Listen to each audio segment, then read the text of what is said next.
मृत्यु के बाद क्या होता है? भगवान श्री कृष्ण ने अर्जुन को बताया। आप भी जानिए। श्रीमद् भगवत गीता में भगवान श्री कृष्ण अर्जुन को गीता का ज्ञान दे रहे हैं। सिरसा चौपटा प्लस अर्जुन पूछता है, हे त्रिलोकीनाथ, आप आवागम अर्थात पुनर्जन्म के बारे में कह रहे हैं। इस संबंध में मेरा ज्ञान पूर्ण नहीं है।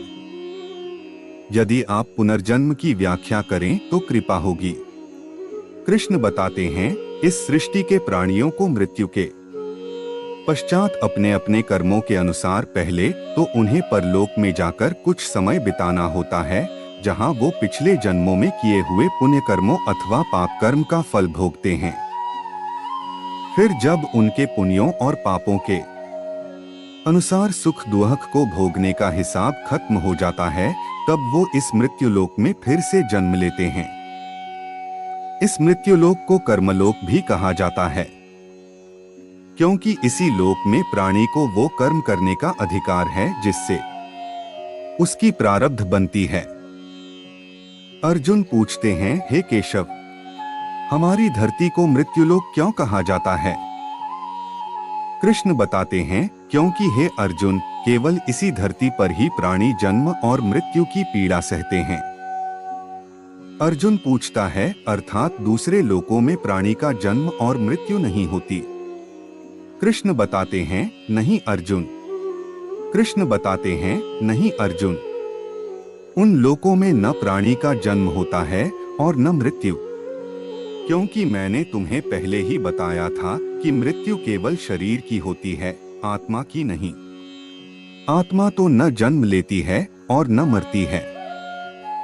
अर्जुन फिर पूछते हैं, तुमने तो ये भी कहा था कि आत्मा को सुख दुख भी नहीं होते, परंतु अब ये कह रहे हो कि मृत्यु के पश्चात आत्मा को सुख भोगने के लिए स्वर्ग आदि में अथवा दुख भोगने के लिए नरक आदि में जाना पड़ता है।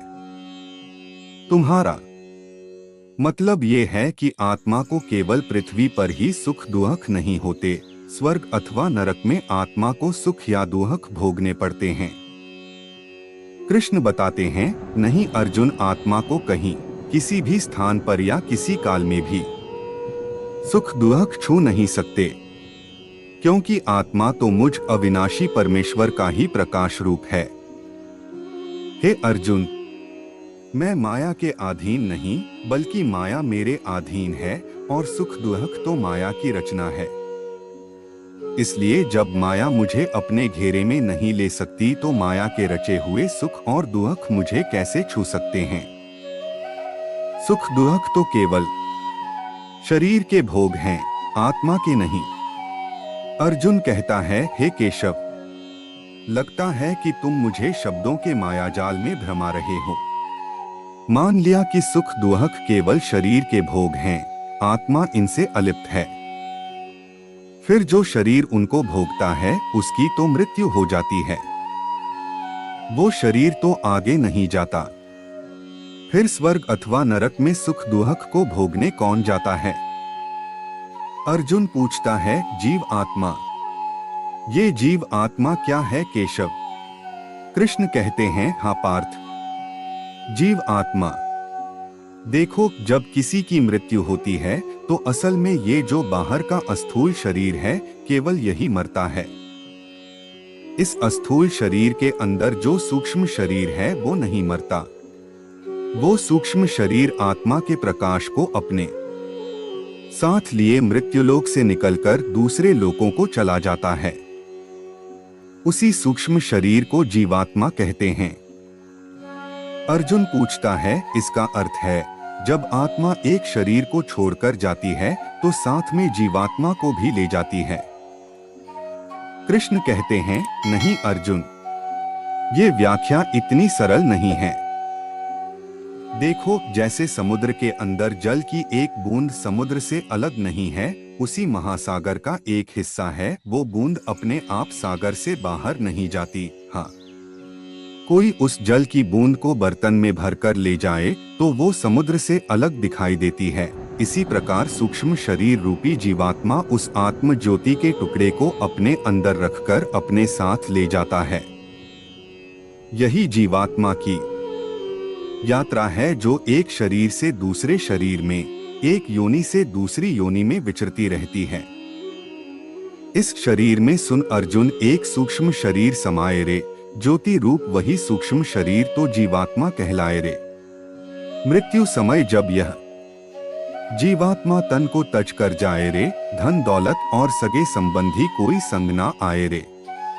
पाप पुण्य संस्कार वृत्तियां ऐसे संग ले जाए रे, जैसे फूल से उसकी खुशबू पवन उड़ा ले जाए रे। संग चले कर्मों का लेखा जैसे कर्म कमाए रे, अगले जन्म में पिछले जन्म का आप हिसाब चुकाए रे। हे अर्जुन, जीवात्मा जब एक शरीर को छोड़कर जाती है तो उसके साथ उसके पिछले शरीर की वृत्तियां, उसके संस्कार और उसके भले कर्मों का लेखा जोखा अर्थात उसकी प्रारब्ध सूक्ष्म रूप में साथ जाती है। अर्जुन पूछते हैं, हे मधुसूदन, मनुष्य शरीर त्यागने के बाद जीवात्मा कहा जाता है? कृष्ण कहते हैं, मानव शरीर त्यागने के बाद मनुष्य को अपने प्रारब्ध अनुसार अपने पापों और पुण्यों को भोगना पड़ता है। स्वर्ग नर्क क्या है? श्रीमद् भागवत गीता। एक पुण्य वाला मनुष्य का जीवात्मा उच्च योनियों में स्वर्ग में रहकर अपने पुण्य भोगता है और पापी मनुष्य का जीवात्मा नीच योनियों में नरक में रहकर अपने पापों को भोगता है। कभी ऐसा भी होता है कि कई प्राणी स्वर्ग नरक का सुख दुहक पृथ्वी लोक पर ही भोग लेते हैं। अर्जुन पूछता है, इसी लोक में वो कैसे? कृष्ण कहते हैं, इसे तुम यूं समझो अर्जुन की जैसे कोई संपन्न मनुष्य है, महल में रहता है, उसकी सेवा के लिए दास दासियां हर समय खड़ी है, उसका एक इकलौता जवान बेटा है जिसे वो संसार में सबसे अधिक प्रेम करता है और अपने आप को संसार का सबसे भाग्यशाली मनुष्य समझता है। परंतु एक दिन उसका जवान बेटा किसी दुर्घटना में मारा जाता है। दुखों का पहाड़ उस पर टूट पड़ता है। संसार की हर वस्तु उसके पास होने के बावजूद भी वो दुखी ही रहता है और मरते दम तक अपने पुत्र की मृत्यु की पीड़ा से मुक्त नहीं होता। तो पुत्र के जवान होने तक उस मनुष्य ने जो सुख भोगे हैं वो स्वर्ग के सुखों की भांति थे और पुत्र की मृत्यु के बाद उसने जो दुख भोगे हैं वो नरक के दुखों से बढ़कर थे, जो मनुष्य को इसी तरह इसी संसार में रहकर भी अपने पिछले जन्मों के सुख दुख को भोगना पड़ता है। अर्जुन पूछता है, हे मधुसूदन, अब ये बताओ कि मनुष्य अपने पुण्यों को किन किन योनियों में और कहाँ भोगता है? कृष्ण बताते हैं, पुण्यवान मनुष्य अपने पुण्यों के द्वारा किन्नर, गंधर्व अथवा देवताओं की योनियां धारण करके स्वर्ग लोक में तब तक रहता है जब तक उसके पुण्य क्षीण नहीं हो जाते। अर्जुन पूछता है, अर्थात? कृष्ण कहते हैं, अर्थात ये कि प्राणी के हिसाब में जितने पुण्य कर्म होते हैं उतनी ही देर तक उसे स्वर्ग में रखा जाता है। जब पुण्यों के फल की अवधि समाप्त हो जाती है तो उसे फिर पृथ्वी लोक में वापस आना पड़ता है और मृत्यु लोक में पुनर्जन्म धारण करना पड़ता है। प्राप्य पुण्यकृता लोकानुषित्वा शाश्वती समा है, शुचिना श्रीमता गेहे योगभ्रष्टोभिजायते। अर्थ, वह योगभ्रष्ट पुण्यकर्म करने वालों के लोकों को डोट प्राप्त होकर और वहां बहुत वर्षों तक रहकर फिर यहाँ शुद्ध श्रीमानों धनवान के घर में जन्म लेता है। अर्जुन पूछता है, परंतु स्वर्ग लोक में मनुष्य के पुण्य क्यों समाप्त हो जाते हैं? वहां जब वो देव योनि में होता है तब वो अवश्य ही अच्छे कर्म करता होगा, उसे इन अच्छे कर्मों का पुण्य तो प्राप्त होता होगा। कृष्ण बताते हैं, नहीं अर्जुन, उच्च योनि में देवता बनकर प्राणी जो अच्छे कर्म करता है या नीच योनि में जाकर प्राणी जो क्रूर कर्म करता है, उन कर्मों का उसे कोई फल नहीं मिलता। अर्जुन पूछता है, क्यों? कृष्ण कहते हैं, क्योंकि वो सब भोग योनियां है। वहां प्राणी केवल अपने अच्छे बुरे कर्मों का फल भोगता है। इन योनियों में किए हुए कर्मों का पुण्य अथवा पाप उसे नहीं लगता। हे पार्थ, केवल मनुष्य की योनि में ही किए हुए कर्मों का पाप या पुण्य होता है, क्योंकि यही एक कर्म योनि है। पाप पुण्य का लेखा जोखा कैसे होता है? अर्जुन पूछते हैं, इसका अर्थ ये हुआ यदि कोई पशु किसी की हत्या करे तो उसका पाप उसे नहीं लगेगा, और यदि कोई मनुष्य किसी की अकारण हत्या करे तो पाप लगेगा। परंतु ये अंतर क्यों? कृष्ण कहते हैं, इसलिए कि पृथ्वी लोक में समस्त प्राणियों में केवल मनुष्य ही एक ऐसा प्राणी है जो विवेकशील है, वो अच्छे बुरे की पहचान रखता है। दूसरा कोई भी प्राणी ऐसा नहीं कर सकता। इसलिए यदि सांप किसी मनुष्य को अकारण भी डस ले और वो मर जाए तो सांप को उसकी हत्या का पाप नहीं लगेगा। इसी कारण दूसरे जानवरों की हत्या करता है तो उसे उसका पाप नहीं लगता। या बकरी का उदाहरण लो, बकरी किसी की हत्या नहीं करती, घास फूस खाती है, इस कारण वो पुण्य की भागी नहीं बनती। पाप पुण्य का लेखा जोखा अर्थात प्रारब्ध केवल मनुष्य का बनता है। इसलिए जब मनुष्य अपने पाप और पुण्य भोग लेता है तो उसे फिर मनुष्य की योनि में भेज दिया जाता है। तेतं भुक्त्वा स्वर्गलोकं विशालं क्षीणे पुण्ये मर्त्यलोकं विशन्ति एवं त्रयी धर्ममनु प्रपन्ना गतागतं काम कामा लभन्ते। अर्थ, वे उस विशाल स्वर्गलोक के भोगों को भोग कर पुण्य क्षीण होने पर मृत्युलोक में आ जाते हैं। इस प्रकार तीनों वेदों में कहे हुए सकाम धर्म का आश्रय लिए हुए भोगों की कामना करने वाले मनुष्य आवागमन को प्राप्त होते हैं। अर्जुन पूछता है, अर्थात देवों की योनियों में जो मनुष्य होते हैं वो अपने सुख भोग कर स्वर्ग से भी लौट आते हैं? कृष्ण कहते हैं, हाँ, और मनुष्य की योनि प्राप्त होने पर फिर कर्म करते हैं और इस तरह सदैव जन्म मृत्यु का कष्ट भोगते रहते हैं। अर्जुन पूछता है, हे मधुसूदन, क्या कोई ऐसा स्थान नहीं जहां से लौटकर आना न पड़े और जन्म मरण का ये चक्कर समाप्त हो जाए?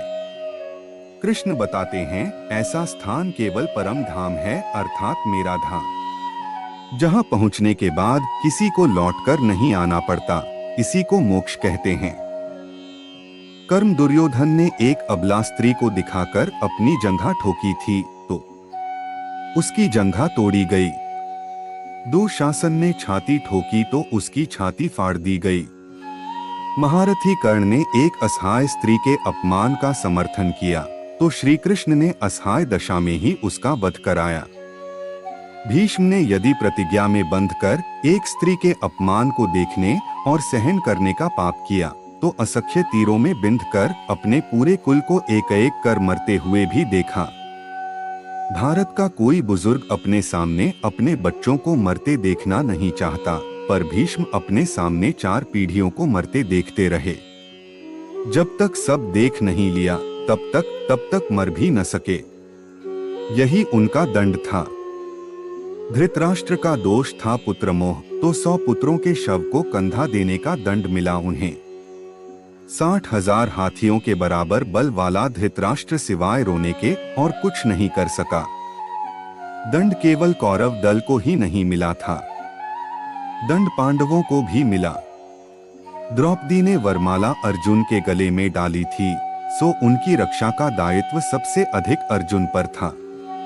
अर्जुन यदि चुपचाप उनका अपमान देखते रहे तो सबसे कठोर दंड भी उन्हीं को मिला।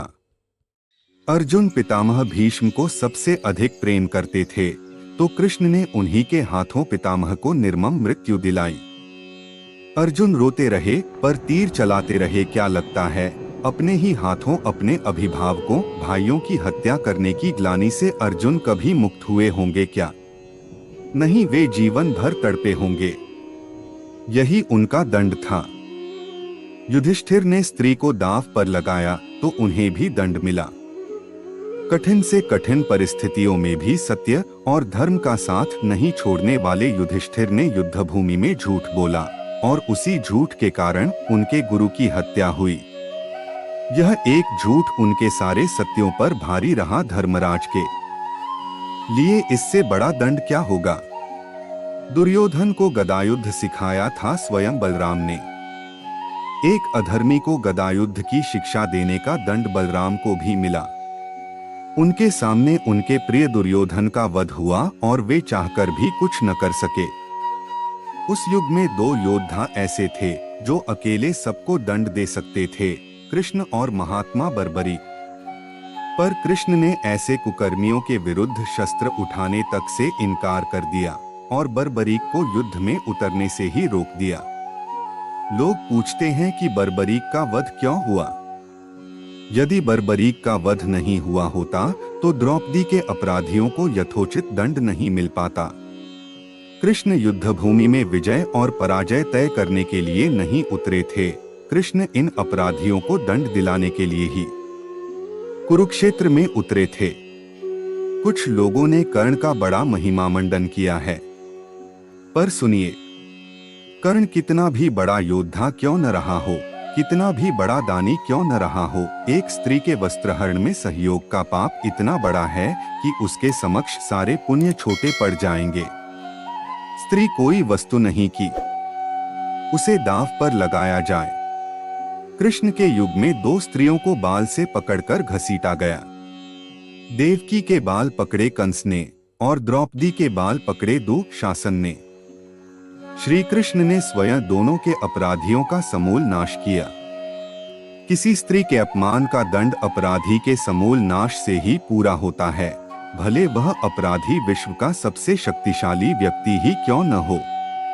कर्म करते समय सदैव सावधान रहिए, कर्म का परिणाम अवश्य मिलता है।